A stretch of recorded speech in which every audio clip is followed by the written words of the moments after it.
दोस्तों, हम जो भी चीज़ें पढ़ते हैं अक्सर हम उसको बहुत जल्दी भूल जाते हैं और हम परेशान रहते हैं कि हमें कोई चीज़ याद क्यों नहीं रहती है।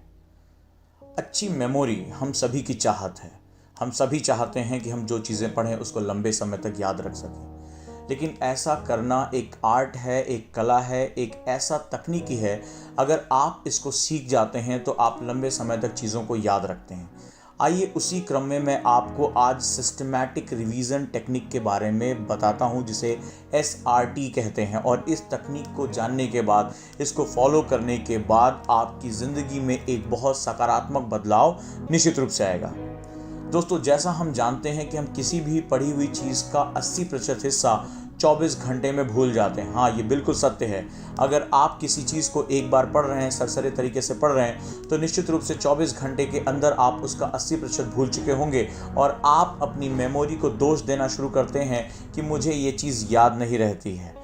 अब मैं आपसे बात करने जा रहा हूँ कि पहले अगर आप सिस्टमैटिक रिवीजन करना चाहते हैं तो आप सबसे पहले किस चरणों में अपने रिवीजन सिस्टम को अपडेट करिए। पहला, मान लीजिए आज आपने कोई चैप्टर पढ़ा या आपके टीचर ने आज इसके नोट्स बनवाए, तो निश्चित रूप से जैसे ही क्लास आपकी ख़त्म होती है या आपका लर्निंग सेशन ख़त्म होता है, तो स्टेज 1 यानी प्रथम चरण में आप अपनी स्टडी के 15 मिनट के पश्चात आप सबसे पहले उसको रिवाइज़ करेंगे। एक सरसरी निगाह से उसको जो है वो रिवाइज़ करेंगे और क्विकली जो है आप इसको रिवाइज़ करेंगे।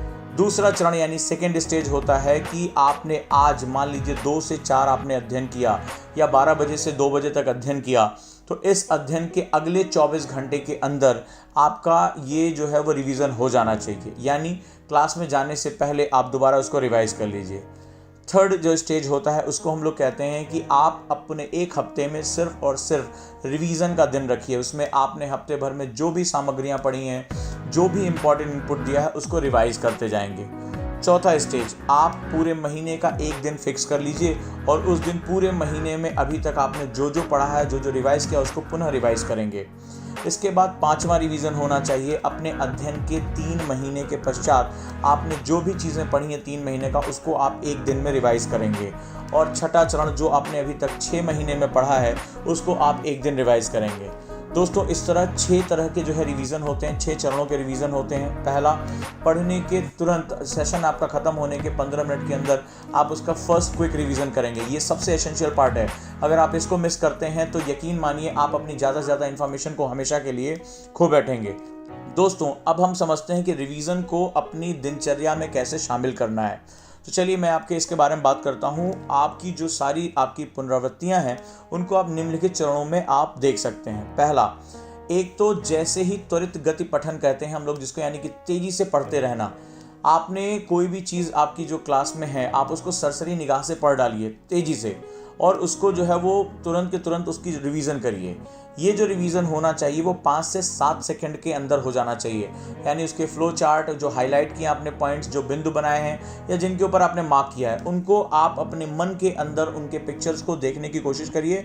और एक पेज के लिए आपको हार्डली 5 to 7 सेकेंड्स ही लगाने हैं। तेज़ी से इसको क्विक जो है वो रिवीजन करना है। इसके पश्चात जो भी सामग्री आपने पढ़ी है, मान लीजिए आप सेल्फ स्टडी कर रहे हैं या आज आप कोई बुक पढ़ रहे हैं, इसका आपको एक स्पेसिफिक नोट्स बनाना है। नोट्स आपके साइनॉप्सिस फॉर्म में होने चाहिए, मतलब उसमें फ्लो चार्ट का इस्तेमाल होना चाहिए, थॉट मैपिंग होनी चाहिए, या उसमें पिक्चर्स का प्रयोग करके उसके इंटर रिलेशनशिप इस्टेब्लिश करने हैं।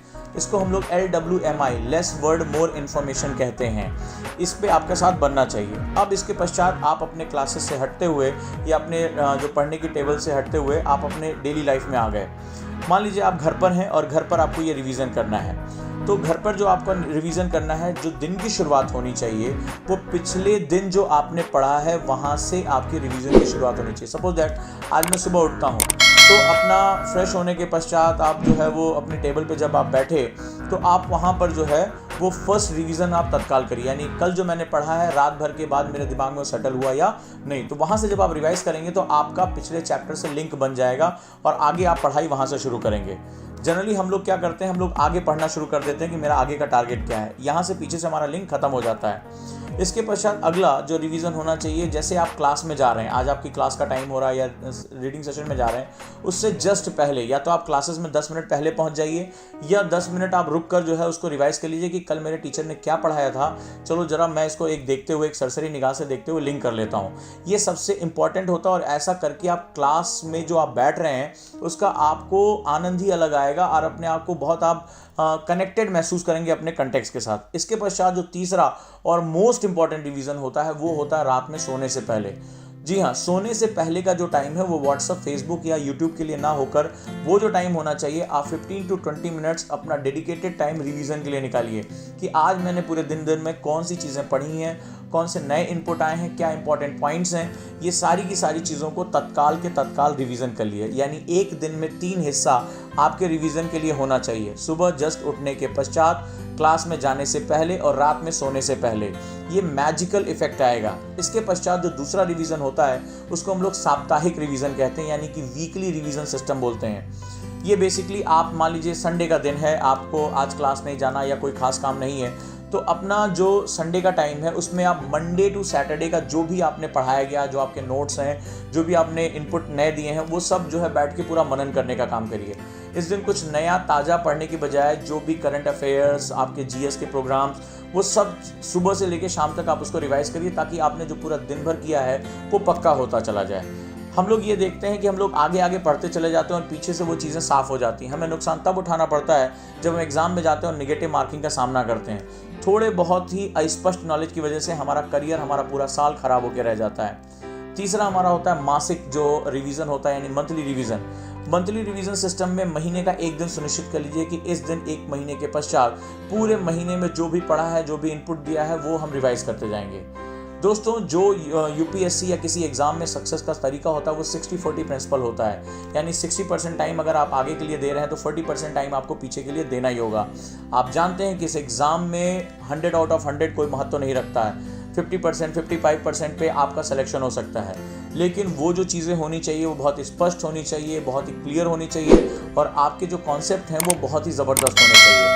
तो ऐसा करके आप ज़बरदस्त कॉन्फिडेंस पा सकते हैं, अपनी मेमोरी को बहुत इंप्रूव कर सकते हैं। तो जो मैंने बताया कि 6 चरण होते हैं रिवीजन के और पर डे 3 सेशन आपके रिवीजन के होने चाहिए, पर वीक 1 सेशन आपका रिवीजन का होना चाहिए, पर मंथ आपका एक रिवीजन सेशन होना चाहिए। आप इसको फॉलो करके देखिए आप भूल जाएंगे हमेशा के लिए और आप ये कहेंगे कि हाँ, जो मैंने पढ़ा है उसके मेरे कॉन्सेप्ट बहुत अच्छे हुए हैं। अब मैं इसका दूसरा सबसे बड़ा फ़ायदा बताता हूँ जिसके विषय में अभी आप नहीं जानते हैं। जब आप किसी तथ्य को बार बार दोहराते हैं और आपका दिमाग उसको नॉलेज के फॉर्म में एक्सेप्ट करता है तो आपके अंदर एक बड़ी ज़बरदस्त शक्ति पैदा होती है दिमाग के अंदर, जिसको बोलते हैं इंटरडिसिप्लिनरी अप्रोच, यानी अंतर विषयक ज्ञान। जब आपके पास विभिन्न विषयों का ज्ञान आपके दिमाग में बैठना शुरू हो जाएगा तो आपके दिमाग के अंदर एक प्रक्रिया शुरू होगी और वो विभिन्न विषयों के नॉलेज को एक साथ जोड़ना शुरू कर देगा। यानी अगर मैं बात करूं इकोनॉमी का संबंध समाज के साथ कैसे है, समाज का संबंध आईआर के साथ कैसे है, ये जो महत्वपूर्ण रिक्वायरमेंट्स हैं वो जुड़नी शुरू हो जाएंगी।